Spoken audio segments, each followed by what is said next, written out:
Okay, so I'm recording now. So um, you're all doing very well. I'm very impressed. I do want to emphasize the final assignment is a literature review. If you're doing a PhD dissertation, a literature review would be 7 or 8 pages near the beginning of your dissertation, perhaps in the first chapter, where you demonstrate that you have read and you understand the literature that has gone before. In other words, whatever your topic is, we assume that someone else has looked into that topic or something related or some aspect of that previously to you. And so before you dive into 3 or 4 year research project, you have to know what has gone on before. You can agree with it or disagree with it. You can critique it, but you have to at least know it. And sometimes people doing a literature review will find holes where there's an important area that is no one has researched, has been overlooked. And those can be golden for a longer term project. So this assignment is not intended to be an exhaustive research about your topic. And so I gave you some feedback on your research questions. Let me just be clear about the research question will not be answered this semester. You will not come up with a conclusive yes or no, or here's how it happened. You won't have time to do that. The research question, the purpose of that is to clarify as much as possible what it is you want to research. If you have a clear research question, chances are you can also have a clear hypothesis or a clear thesis statement, which then leads you to know what literature to review and what literature is not that helpful because it may not be exactly what you're looking for. So the exercise on the research question, you're not going to get an answer to that because you're not going to do a research project. A research project might take 6 months or a year or several years. I spent 4 years on my dissertation. So it's just an intellectual exercise to help you refine and clarify what you're going to be doing research on eventually and what you're interested in so you can find the appropriate literature to review. So the literature review is entirely focused on the literature. It's not focused on the issue. I right now I don't have in my head what your topics are, but I sent you an example of a literature review by Elisa Romulo. I don't recall her research question, but she wanted to do research on the Chinese immigration into Cuba. Why did they come? How many were there? How were they treated in Cuba during a certain time period?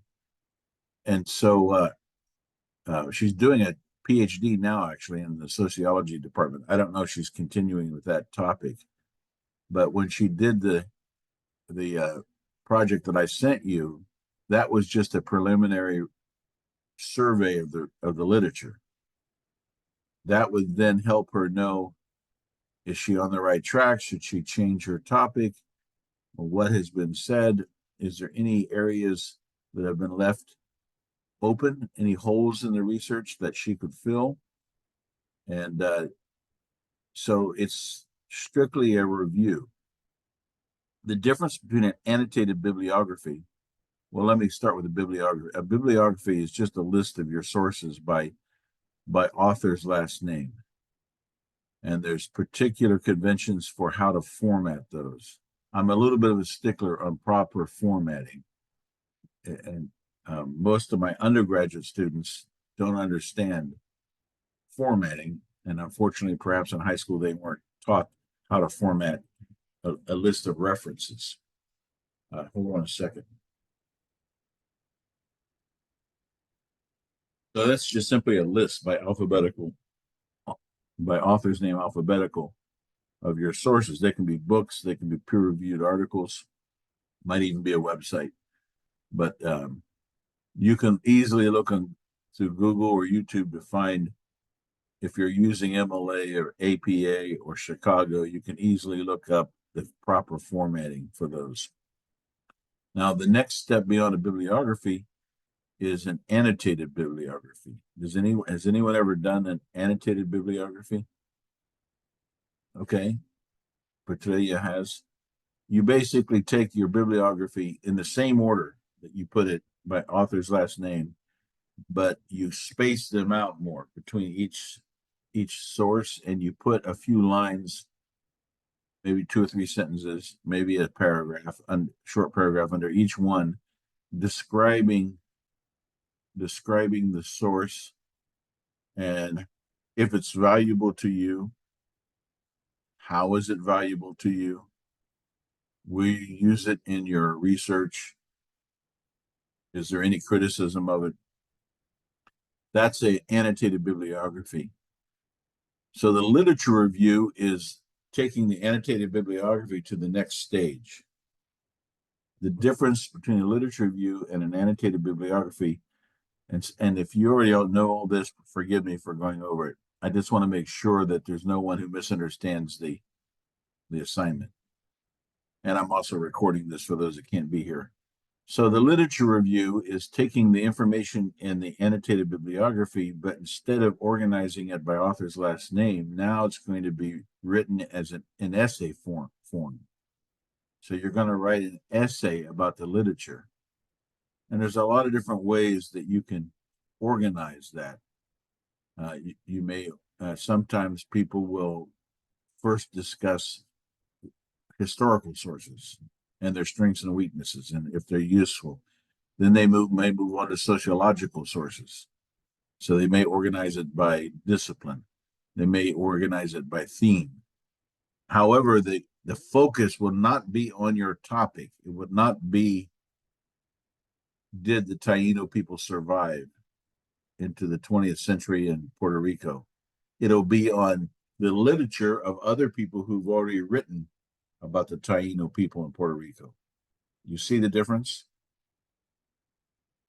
So you're not, whatever your research question is, it simply helps you. It's like putting on your glasses and helping you focus on the literature to sort through what's useful and what's not useful. You will not come up with an answer. You will not be attempting to answer your research question in the paper. Any questions about that? Okay. Now, in past semesters, I've sent out, or I posted a link to that, the Chinese and Cuba literature review by Elisa Romulo. She got an A in the course, by the way, and a very bright student. And I posted a link to that, and then I also posted a link to her outline, because that's really important. You can see quickly if you're mentally heading in the right direction or not by looking at the outline and comparing it to your outline. Hello, Tiffany. Welcome. I'm recording this, so you've only missed a few minutes. So the outline is particularly important. You don't necessarily have to read the whole literature review that Romulo wrote on Chinese and Cuba, but I would encourage you to read some of it and look at how she organized it. Look at her subheads, and you'll see that she has it separated into several different sections by theme and by discipline. But paragraph by paragraph, she's going from one author to the next author to the next author to the next author, not from point to point to point. And let me see if I can, and feel free to interrupt me at any point if you have a question. I'm going to see if I can share my screen. Here is the document I want. Here it is. That's not it. Whiteboard, launch meeting, welcome, screen. Right. Share.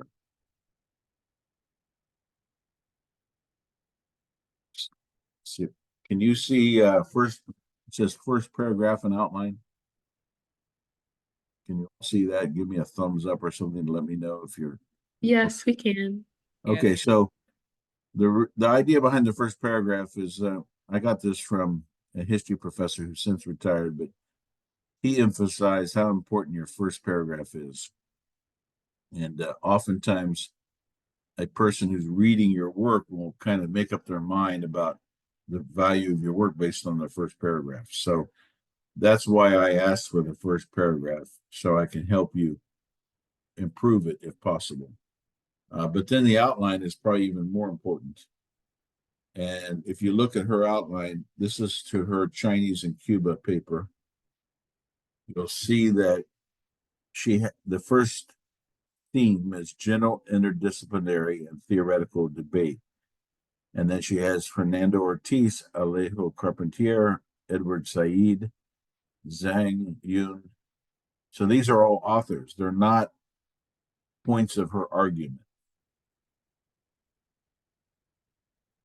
I'll let that sink in for a moment, because what I end up getting is about half of the assignments I get will give me points of an argument. The Taino in the 16th century, the Taino and their demographic collapse, Taino language, Taino uh, genetics, Taino culture, and that's not what I'm looking for. I'm looking for the names of the authors who've written about the Taino, because that's what you're going to be reviewing. Okay. And then her second general point is Chinese and Chinese Cubans in the discipline of history. So these are all historians, basically. Perez de la Riva, Lisa Yun, Duran Merrick, Lopez, Gelbard. These are all sources that have been written from the point of view of a historical discipline. And then the last one is religious syncretism, Afro-Cuban religion, and this is from the religious studies discipline, which actually, now that I'm thinking of it, it's not really a discipline, religious studies. It's interdisciplinary. I know that some of you are in the African diaspora program. Is that right? If I remember it, and that's interdisciplinary. I used to be the academic director for the Latin American and Caribbean studies, which is also interdisciplinary. So she has Mercedes Crespo, Montes de Oca, Martin Sang, Lydia Carreras. So she's focused on these authors in the entire. She may have a good, strong, lengthy introduction, maybe a conclusion, but the meat of her literature review is reviewing the literature. So I just want to make sure you understand that the important part of this assignment is for you to find literature that addresses your topic and review it to see if review it to summarize it, so that anyone who reads your work knows that you've read it, you're familiar with the literature, critique it, look at possible theoretical biases or other kinds of biases. Is it useful to you? Is it not useful to you? You can even use sources that are not useful, but you debunk them. You can critique them or debunk them. They could still go in your literature review, and you can say, well, I would not be using this because I do not agree with the theoretical premise or whatever. This is actually, once you get your mind around it, it's actually easier than the research program, a research project, because with a research project, you have to set up your hypotheses, you have to determine your variables, you have to decide your methods, how are you going to carry out the research, got to do the research, then you have to analyze the research. That's a very in-depth and demanding process. So this is meant to be a preliminary step before you do the research. Any questions?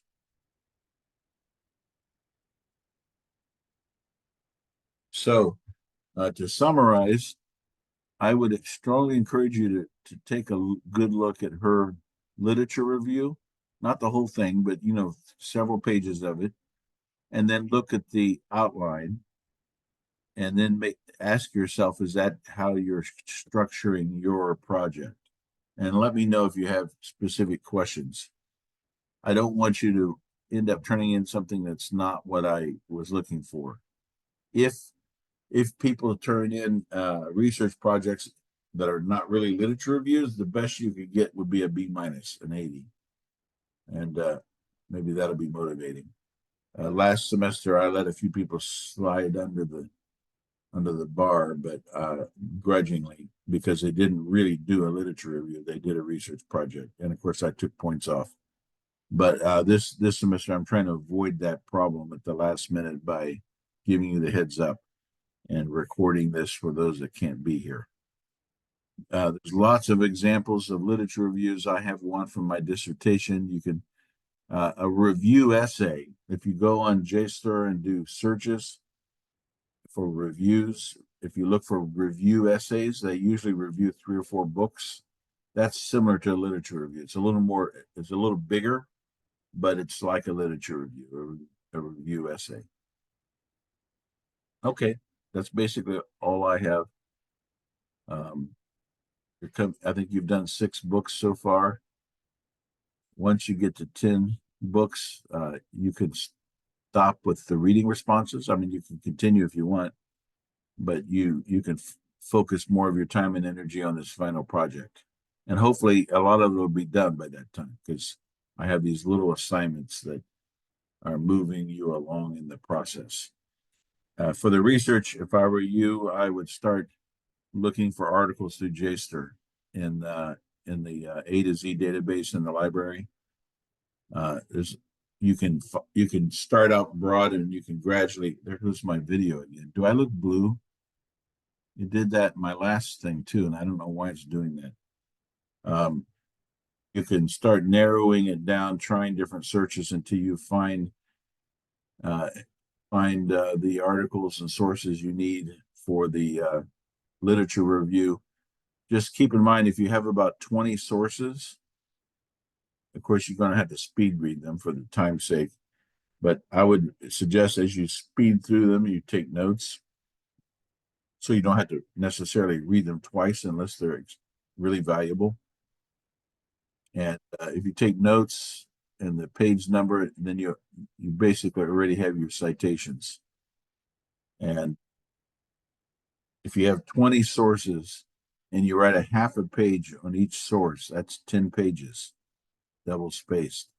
And assuming you have like 2/3 of a page of introduction or a page and another similar half a page or a page of conclusion, that's at best 12 pages. And then you may have 2 or 3 pages of the bibliography at the end of your sources. So the more sources you find, the easier it will be for you to fill the page requirement, which I don't recall what it is right now. But I'm more concerned that you do a proper literature review than the technical number of pages. Okay, that's all I got. So nice to meet you all. You're a great group.